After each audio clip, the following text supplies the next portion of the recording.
the files shouldn't have been there. I remember that detail with unsettling clarity because after 12 years working as an archivist, you develop an instinct for order. Every document has a place. Every folder has a code. Every box has a record in the system. That's the entire point of an archive. But that night, deep in the lowest level of the storage facility, I pulled open a drawer that had been sealed for decades and found a single brown folder sitting inside like it had been placed there only moments before. No barcode, no classification number, just a thin layer of dust and a message written in black ink across the front: "Do not archive." At first, I thought it was a joke left by someone who worked the night shift before me. The building had a reputation for strange humor among the older staff, but when I checked the drawer logs, something didn't make sense.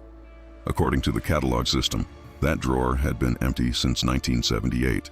No files added, no records removed, nothing. Yet there the folder was, sitting perfectly centered inside the drawer like it had been waiting for someone to find it. When I picked it up, I noticed something else that made my stomach tighten. The paper inside felt newer than it should have been. The first document inside the folder was a typed report dated 1953. It described a man seen standing outside a train station moments before a sudden and unexplained power failure shut down half the city. The witness described him in precise detail: tall, pale, dark coat, expressionless, watching the building as if he already knew what was about to happen. The second report was dated 1971. Different city, different witness, but the description of the man was identical. I kept turning the pages and every report told the same story. Different decades, different locations, different people, but always the same man appearing shortly before something strange happened. And as I sat there alone in the archive room reading those documents under the humming fluorescent lights, a thought slowly began forming in the back of my mind, because the last page in the folder wasn't a report at all. It was a photograph, and the building in that photograph was the one I was sitting in. I should probably explain who I was when all of this happened, because the truth is, none of this would make sense otherwise. My name isn't important, and for reasons that will become clear later, I prefer to keep it that way. What matters is that for 12 years, I worked as an archivist in a federal document storage facility located several floors underground beneath an aging government complex. My job was simple on paper: catalog old files, digitize forgotten reports, and make sure every document was placed exactly where it belonged. It was quiet work, predictable work, the kind of job where nothing unusual ever happened. At least, that's what I believed until the night I opened the wrong drawer. Before we continue, if you enjoy mysterious stories hidden inside forgotten archives, make sure to subscribe to Inside the Mystery Archive and turn on notifications so you don't miss the next file we uncover. Also, leave a like if you enjoy this kind of investigation-style storytelling. It really helps the channel grow. And I'm curious about something else too. While you're listening, tell me in the comments which city and country you're watching from. It's always fascinating to see how far these stories travel. Now, with that said, I need to take you back to a night shift that started like every other. The building was quiet, the archive floors were empty, and I was working alone in a room filled with metal drawers and forgotten paperwork. At the time, I had no idea that somewhere in those endless rows of files, there was one folder that should never have been opened. My shift that night began at exactly 11:40 p.m., the same way most of my night shifts had for years. The building above the archive floors had already emptied out hours earlier. By the time I arrived at the lower levels, the elevators had stopped carrying anyone except security staff and the occasional technician. The archive facility itself was buried 3 levels underground, behind 2 security doors and a long corridor that always smelled faintly of old paper and metal dust. Some people found the place unsettling. I didn't. In fact, I had always liked the quiet. There was something calming about working in a place where nothing ever changed. The room I worked in was enormous. Rows of gray metal cabinets stretched across the floor in perfectly straight lines, each one filled with thousands of documents dating back decades. Fluorescent lights buzzed softly overhead, casting a pale glow that never quite reached the corners of the room. My job was usually simple: take boxes that had been sent down from various government departments, scan their contents, assign each document a catalog number, and store them in the appropriate drawers. It was repetitive work, but repetition was exactly what archives were supposed to be built on: order, structure, predictability.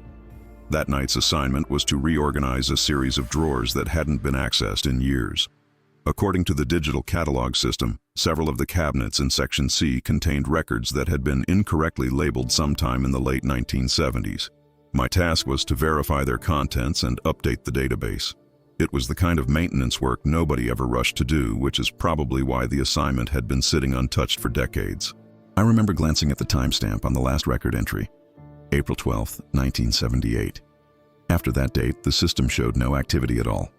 I started with the top row of drawers and worked my way down slowly, cross-checking the documents inside with the archive database on my terminal. Most of the folders were exactly what I expected: old maintenance reports, municipal records, routine government paperwork that had long since lost any importance. The deeper I moved into the cabinet, the older the files became. Many of the folders were brittle with age, their edges yellowed and curling slightly from decades of storage. Nothing about the process felt unusual until I reached the final drawer. Drawer C17 was listed in the system as unused storage space. According to the catalog records, it had never been assigned any documents at all. In fact, the database showed that the drawer had been empty since the cabinet was first installed. That alone wasn't strange. Archives always kept spare space for future records, but something about the entry caught my attention. There was a small notation next to the record indicating that the drawer had been sealed for long-term preservation sometime in the late 1970s. When I pulled on the metal handle, I immediately noticed the resistance. The drawer didn't slide open the way the others had. It moved slowly, almost reluctantly, as if the rails had stiffened with age. A faint scraping sound echoed through the quiet archive room as the metal frame slid outward. I remember thinking the drawer probably hadn't been opened in decades. The dust alone seemed to confirm that idea. A thin gray layer coated the inside edges of the compartment. But what sat inside the drawer made no sense at all, because the drawer wasn't empty. At the very center of the compartment rested a single brown folder. Not a stack of documents, not a collection of reports. Just one folder sitting perfectly flat against the metal base of the drawer. The dust inside the compartment had settled around it in a faint outline, as if the folder had been placed there long after the drawer itself had collected its years of neglect. That detail bothered me immediately. Archives were supposed to be precise. If a document was added to a cabinet, there would always be a corresponding entry in the system. I glanced back at the computer terminal on my desk. The database still listed C17 as empty. For a moment, I assumed someone had simply forgotten to update the catalog. It wouldn't have been the first time human error slipped into the system, but when I picked up the folder, another detail caught my attention. It didn't feel old. The paper wasn't brittle or yellowed like the other documents stored in the cabinet. Instead, the folder felt surprisingly firm, as if it had been handled recently. Even the edges were clean. No fading, no cracks in the fibers. That alone would have been strange enough inside a drawer that supposedly hadn't been opened since 1978. Then I looked at the front of the folder. There was no catalog label, no classification stamp, no department code.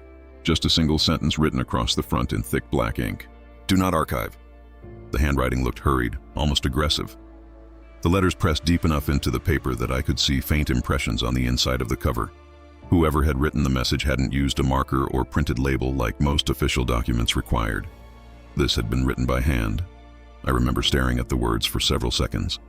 In 12 years working inside that building, I had never seen a file marked like that. Because an archive doesn't keep documents that are meant to be excluded from the archive. That would defeat the entire purpose of the place. Yet somehow, against every rule that governed the facility, someone had placed this folder inside a sealed drawer that the system insisted had always been empty. And for reasons I still don't fully understand, I decided to open it. The moment I opened the folder, the first thing that struck me was the smell. Anyone who has worked with old documents long enough knows that paper carries a certain scent with it. Dust, glue, time. But this was different. The pages inside the folder didn't smell like something that had been sitting untouched for 50 years. The paper smelled newer, cleaner, as if the documents had been printed long after the dates written on them. That contradiction sat quietly in the back of my mind as I lifted the first sheet from the stack and began to read. The document was a typed report dated October 3, 1953. At the top of the page, there was a line identifying it as a witness statement recorded by a transit authority supervisor in Chicago. The report described an incident that had taken place outside Union Station shortly after midnight. According to the statement, a maintenance worker had noticed a man standing near the entrance of the station, completely motionless, watching the building as if he were waiting for something. The worker described him in simple terms: tall, pale complexion, dark overcoat, hands resting calmly in his pockets. Nothing about the description sounded particularly remarkable until the final line of the report. The power outage that followed had shut down half the city. The report stated that less than 5 minutes after the worker noticed the man outside the station, the entire electrical grid serving the downtown district failed without warning. Trains stalled, signals died, emergency generators struggled to keep basic systems running. Engineers later blamed the outage on a catastrophic overload in the substation network, but the witness statement focused on something else entirely. The maintenance worker claimed that just before the lights went out, the man outside the station slowly turned his head and looked directly toward the building, as if he already knew what was about to happen. I remember reading that line twice. It wasn't unusual for old archives to contain strange witness accounts. In fact, over the years, I had come across dozens of reports written by people who believed they had seen things that didn't make sense. Most of the time, those reports were eventually explained by technical errors, misunderstandings, or simple human imagination. That's what I assumed this was. An old record of a nervous witness who had tried to connect an ordinary power failure with the presence of a stranger on the street.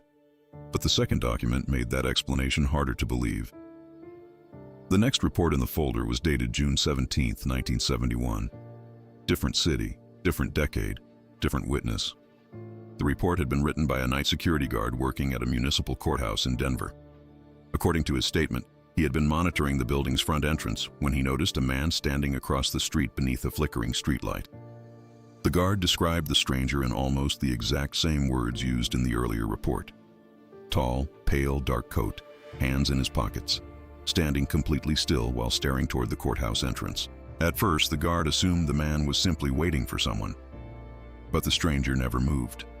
Not for 10 minutes, not for 20.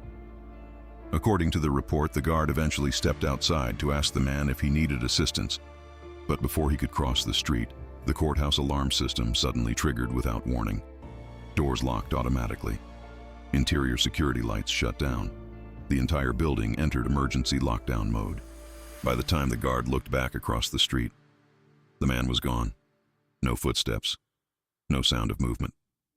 Just an empty sidewalk under a flickering streetlight. I lowered the document slowly, feeling a faint tension settle in my chest. 2 reports, 2 different cities, 18 years apart. Yet both witnesses described the same thing. A silent man appearing shortly before a sudden and unexplained disruption. I flipped through the rest of the pages inside the folder, scanning the dates printed at the top of each report.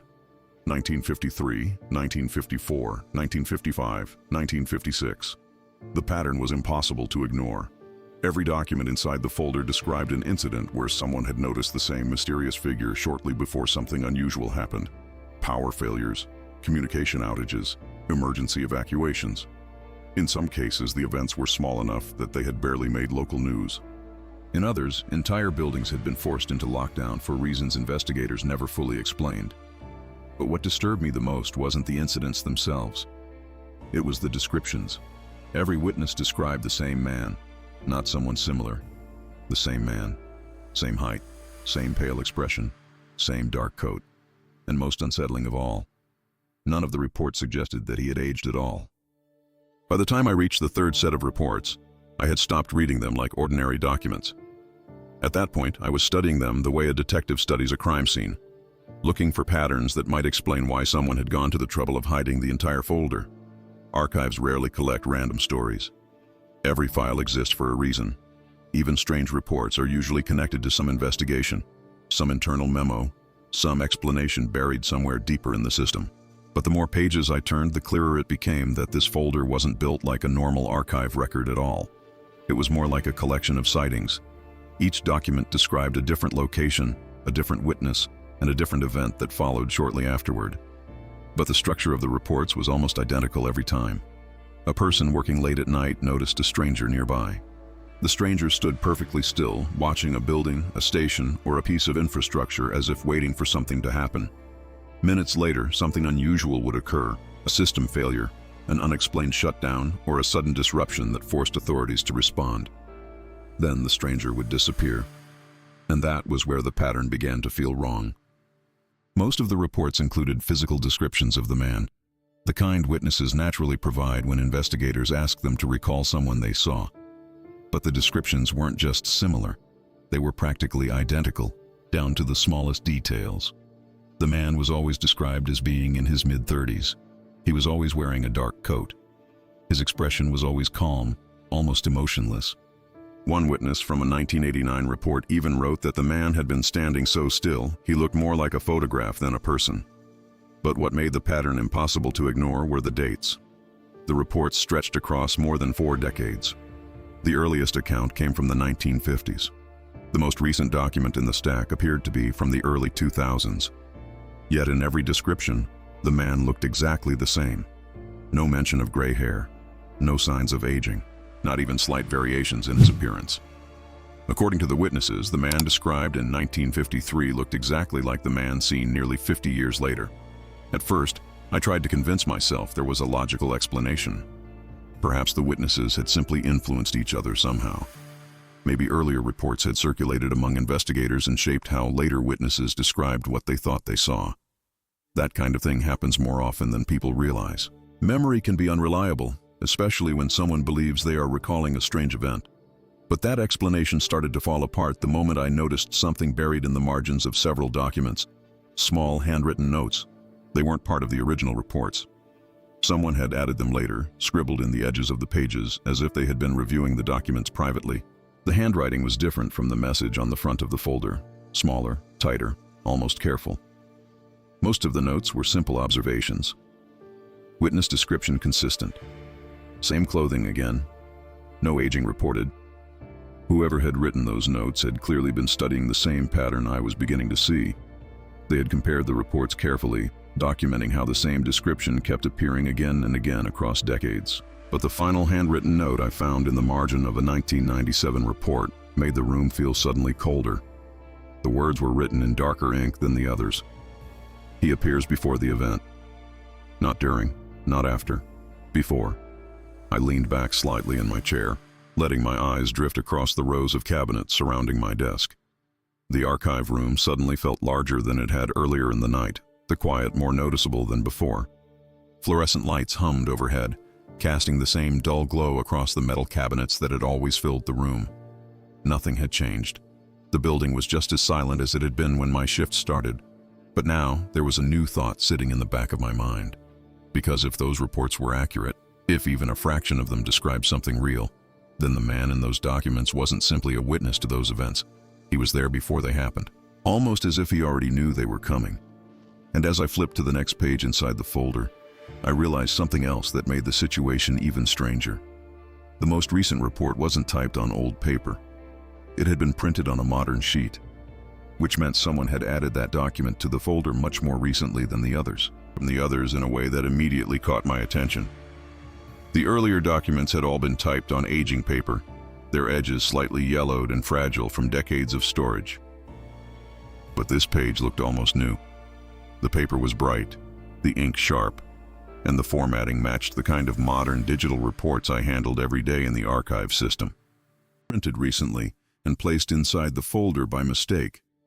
But when I looked closer at the date printed at the top of the page, the quiet hum of the archive room suddenly felt much louder.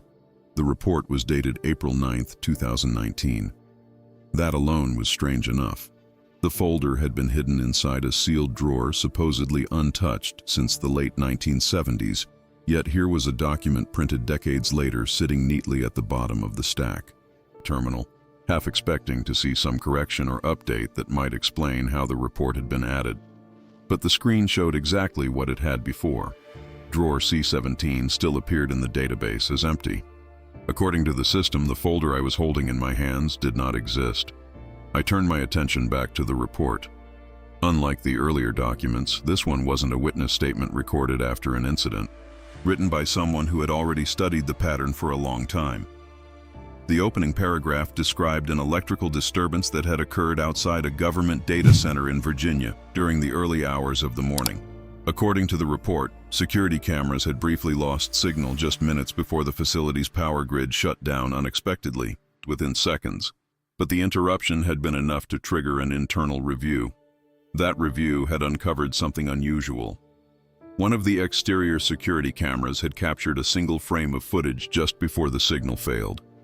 The image showed a man standing on the sidewalk across the street from the facility entrance. He wasn't moving.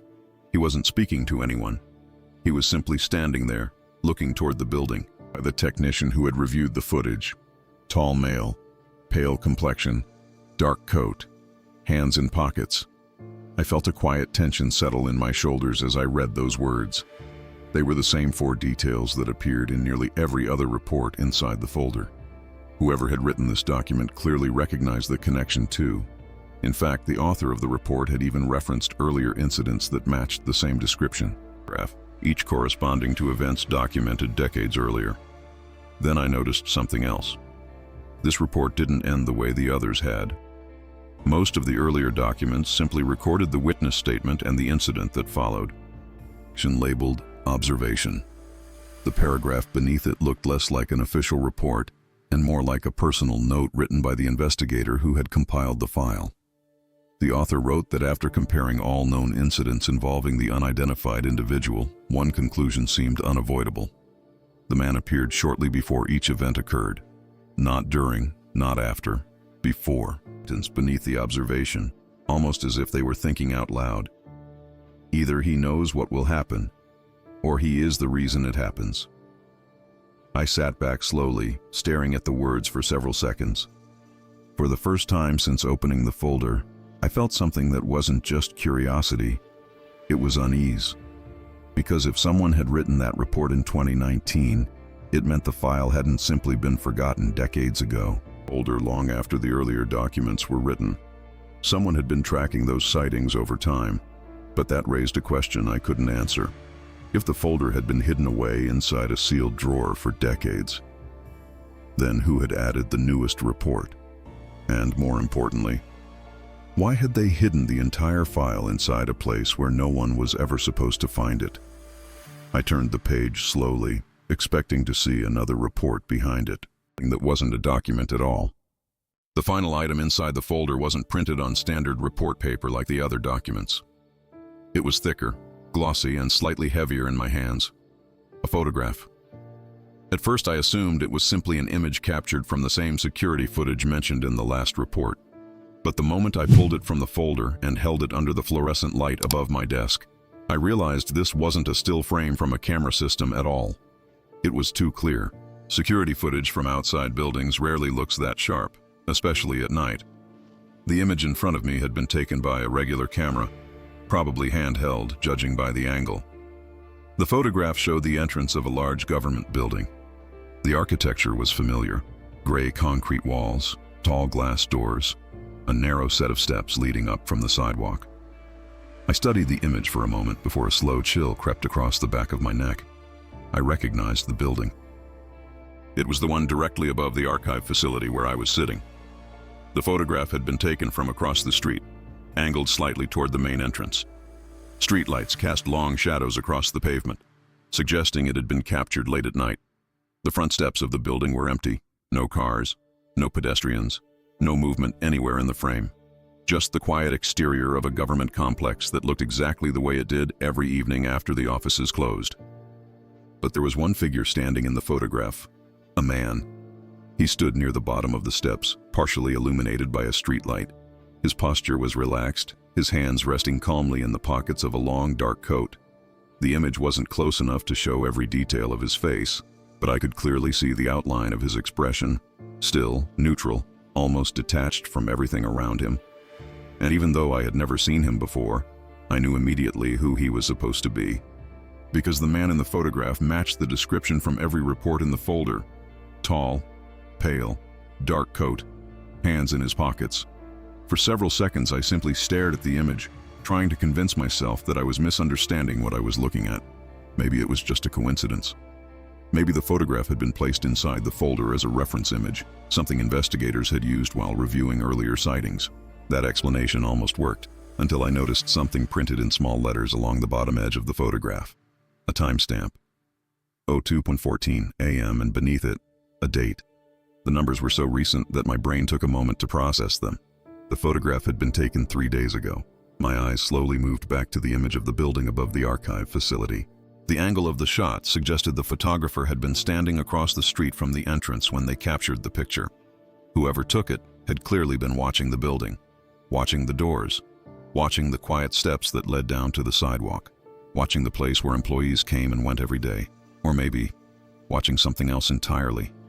The longer I looked at the photograph, the more unsettling one particular detail became. The man in the image wasn't looking toward the street or the photographer. His head was tilted slightly upward, his gaze fixed directly on the glass doors of the building. The same doors that led to the elevators that went down to the archive floors, down to the room where I was sitting. A quiet pressure began building in the center of my chest.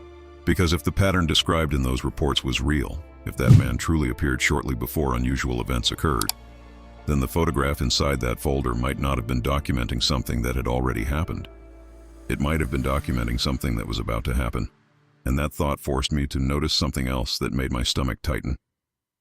The timestamp on the photograph said it had been taken at 2:14 a.m. I slowly turned my head toward the digital clock on the corner of my computer screen.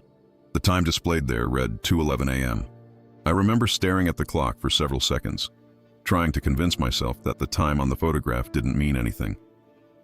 3 minutes is nothing in the middle of a long night shift. It could have been a coincidence.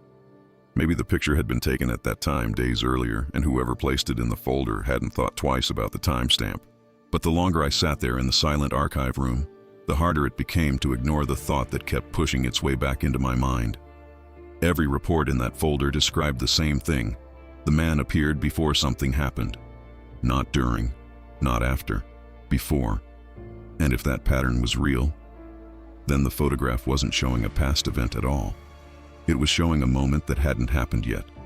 I remember slowly closing the folder and sliding it back across the desk, suddenly very aware of how quiet the archive room had become. Even the fluorescent lights seemed louder than before. At 2:13 a.m., something changed. It was subtle at first. The overhead lights flickered once, just enough to make the shadows shift along the rows of cabinets. Then I heard a distant sound echoing faintly through the ventilation system above the ceiling. At first I thought it might be the elevators moving somewhere in the building above me. But then the archive computer on my desk suddenly went dark. The screen blinked once, twice, and then the entire room fell into silence as the power cut out completely. Emergency lights came on a moment later, casting the room in a dim red glow that made the cabinets look like dark silhouettes stretching into the distance. I remember sitting there without moving, listening to the quiet hum of the backup systems trying to restart somewhere in the building. And in that moment, one thought kept repeating in my mind. If the photograph showed the man standing outside the building, then he had been there just minutes ago. The power returned about 30 seconds later. The computer restarted. The fluorescent lights flickered back to life. Everything in the archive room looked exactly the same as it had before. The cabinets hadn't moved. The drawer where I found the folder was still open beside my desk. The folder itself was still sitting exactly where I had left it. But something about the room felt different after that moment. I finished my shift that night without opening the file again. When the morning staff arrived, I placed the folder back inside drawer C17 and closed it. I never entered anything about it into the catalog system. According to the archive database, that drawer is still empty to this day. But sometimes I still think about the photograph and the way the man in that picture was looking directly at the building above the archive. Because if those reports were telling the truth, then somewhere out there is a person who always appears just before something strange happens. And if that's the case, the real mystery isn't who he is. The real mystery is what he's waiting for next.